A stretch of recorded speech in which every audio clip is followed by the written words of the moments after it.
안녕하세요. 반갑습니다. 허브경제TV의 한찬입니다. 반갑습니다. 정 대표님께서 정말 간만에 한 반년 만에 또 이렇게 잠깐 쉬러 가셨죠? 맞습니다. 네, 잠깐 쉬러 가셨는데 제가 알기로는 또 폭설이 또 와가지고 가다가 차가 한 90도 정도 돌아간 걸로 알고 있습니다. 네, 그래서 요즘에 액땜 다 한다고 우리 내년부터 훨씬 더 잘 될 거라고 뭐 그런 식으로 말씀을 주셨는데 정 대표님 뭐 쉬시고 계신 동안 한차판으로 더 퀄리티 있게 한번 가보도록 하자고요. 첫 번째 모멘텀으로 저희가 가져온 게 이 천연가스 대란이지 않습니까? 네. 네, 천연가스 대란과 심상치 않은 인플레이션이라는 이슈로 한 가지 모멘텀을 가지고 왔습니다. 최근에 러시아하고 우크라이나하고 이제 군사적 긴장감이 고조가 되고 있습니다. 그로 인해서 천연가스 가격이 급등해주고 있는 모습을 보여주고 있는데요. 이 독일 정부가 러시아와 직통가스가 아닌 노르트스트림2 가스관의 가동 승인을 보류한다라는 키워드가 나와주면서 사실 천연가스에 대한 이 수급 위기가 본격화가 되어가고 있다고 한번 보시면 될 것 같아요. 유럽이 지금 공급을 받고 있는 이 천연가스 그리고 소비량 자체가 제가 알기로는 60% 넘어가는 그 정도량을 러시아에서 공급을 받아오고 있다고 보시면 될 것 같아요. 그렇기 때문에 지금 상황에서는 러시아와 우크라이나에 대한 이런 이슈가 있는 상황에서 천연가스 소비량이 최대 소비가 나와질 수 있을 만한 겨울철이지 않습니까? 이런 시기에 이슈가 붙어서 천연가스 가격이 폭등을 해나가고 있다라고 한번 이해를 해주시면 될 것 같아요. 그런 상황에서 이게 과연 아시아에도 여파를 줄 수 있냐? 또한 한 단위 키워드로 나와주고 있는데 이게 왜 그러냐면 유럽에서는 러시아로부터 공급을 받는 게 어느 정도 이제 제한적이고 리스크가 있다 보니까 천연가스 공급을 미국으로부터 받아오는 거예요. 미국에서 수입을 하는 아시아 국가들이 공급을 받는 그 수량 자체가 제한적이게 되는 거죠. 결국 공급 부족 사태가 일어나면서 전체적으로 천연가스 대란 이슈가 다시 한 번 더 한탕에 와주고 있다라고 한번 이해를 해주시면 될 것 같습니다. 전쟁이라는 키워드가 사실 어느 정도 여파가 상당히 크지 않습니까, 선생님? 그렇죠. 근데 뭐 일단 실질적으로 전쟁이 난다라기보다는 이거를 빌미로 해갖고 뭐 미국이라든지 아니면 유럽 국가, EU라든지 그래서 러시아가 뭔가를 얻기 위한 그런 액션 중에 하나이지 않을까라고 생각을 하고 있고 여러 가지 설들이 많잖아요. 네, 맞습니다. 뭐 북극해에 있는 천연자원을 뭐 러시아가 먼저 선취하겠다. 맞아요. 미국보다. 네. 그렇게 얘기하는 것도 있고 아니면 이제 발칸반다로 쪽으로 넘어가기 위해서 그 밑에 있는 우크라이나 그거를 또 자기가 어느 정도 컨트롤 해야지 폴란드라든지 독일로 연결되는 그 유럽연합에 어느 정도 자신들의 입김을 세게 할 수 있다.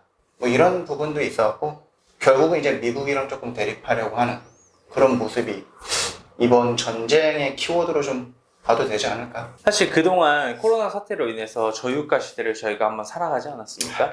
예전에 뭐 이제 물이 뭐 기름값보다 비싸다 뭐 이런 이슈가 있었습니다. 저유가 시대와 이 천연가스 가격이 폭락을 했었을 때 사실상 상당히 많은 국가들은 수혜를 받아줬지만 이거 공급을 해나가는 국가들은 손실이 막대했죠. 그리고 나서 이제 고유가 시대와 이 천연가스의 가격이 떨어지지 않기를 원하는 이 최대 수혜 국가인 러시아 이런 이슈를 통해서 과연 쉽게 가격이 잡히기는 어렵다라고 판단이 되고 있고 시장의 가격의 기준으로 봤었을 때에도 내년 상반기와 하반기까지는 천연가스 가격이 잡히기는 어려울 것이다 라는 의견이 좀 팽배하다라고 이해를 해주시면 될 것 같습니다.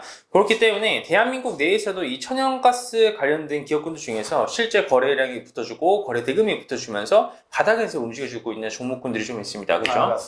그런 종목군들이 좀 있는데 관련주는 저희가 잠시 후에 또 한번 브리핑을 드려보도록 하겠습니다. 자, 그러면 두 번째 모멘텀 차 이사님께서 한번 간단하게 소개 좀 시켜주시겠습니까? 자, 그럼 저희 두 번째 이슈를 좀 보면 이제 EU에서 원전으로 턴한다고 이런 이슈들이 많이 있어요. 네. 이 EU에서 유럽연합에서 원전을 친환경 에너지로 결정을 내리는 시기가 오고 있어요. 그게 22일 날 잡혀 있습니다.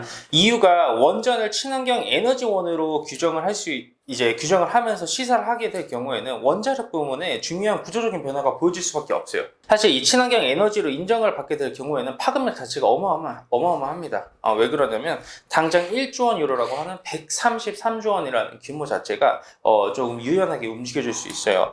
이런 기후 변화 대응 투자 예산이라고 좀 보시면 될 것 같고요. 관련 기업군들 또한 이제 녹색 채권을 발행을 해낼 수 있습니다. 녹색 채권을 발행을 해내게 되면 기업들 또한 그 자금을 조달해낼 수 있기 때문에 신사업을 할 수 있고 신사업 모멘텀이 붙어주면서 경기 활성화에 대한 이런 키워드도 좀 가져갈 수 있겠죠. 전 세계 이 녹색 채권 발행액이 360조 원 규모입니다. 근데 그게 7년 동안 20배 가까이 좀 늘어졌다라고 한번 보시면 될 것 같고요. 우리가 또 유럽 연합에 왜 집중적인 키워드를 봐야 되냐면 이제 글로벌 탄소 배출권 거래 시장에서 EU가 차지하는 비중이 88%입니다. 미국과 중국이 어떻게 보면 보유 비중이 훨씬 더 높을 거라고 많은 분들이 오해를 하고 계신데 아닙니다. 친환경 에너지 쪽에서 주도하고 있는 곳은 EU입니다. 유럽 연합이죠. 그래서 유럽 연합이 녹색 에너지로 결정을 내리는 순간부터 탈원전이라는 키워드는 이제 끝나는 것이고 원전 산업이 좀 다시 한 번 더 이제 가시적으로 이루어질 수 있을 만한 그런 산업군으로 부각을 받지 않을까라는 말씀을 드리고 싶어요. 그래서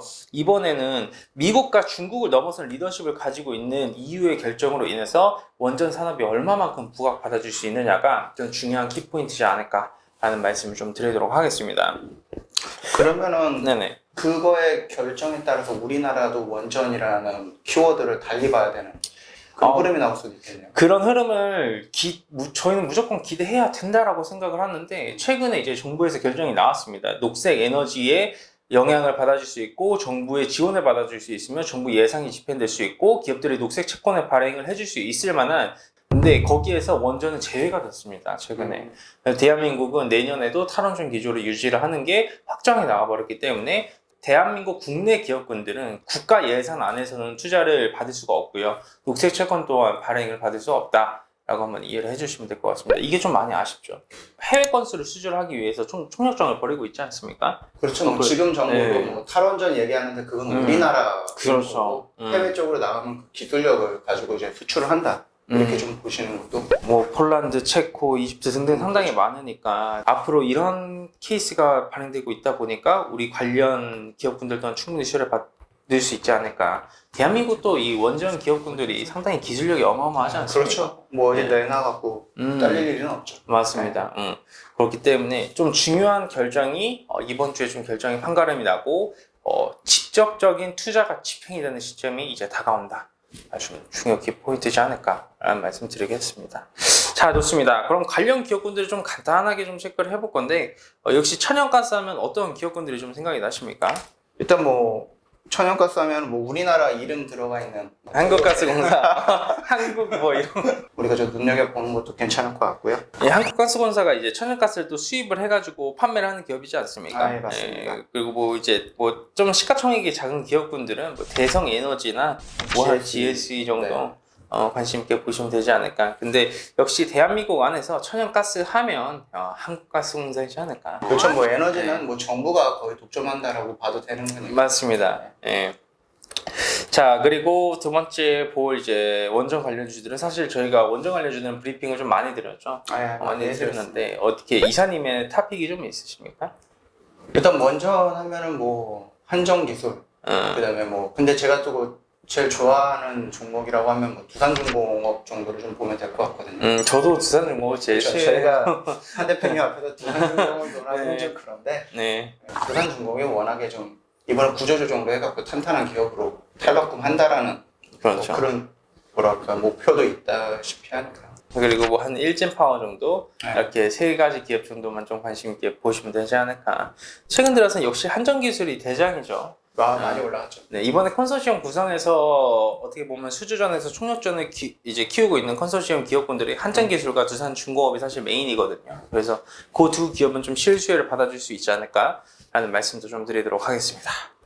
자, 좋습니다. 우리 첫 번째 재료 브리핑 뭐 이 정도까지만 하면서 마감하도록 하고요. 두 번째 재료 브리핑에서는 더 매력 있는 모멘텀으로 인사드리도록 하겠습니다. 감사합니다.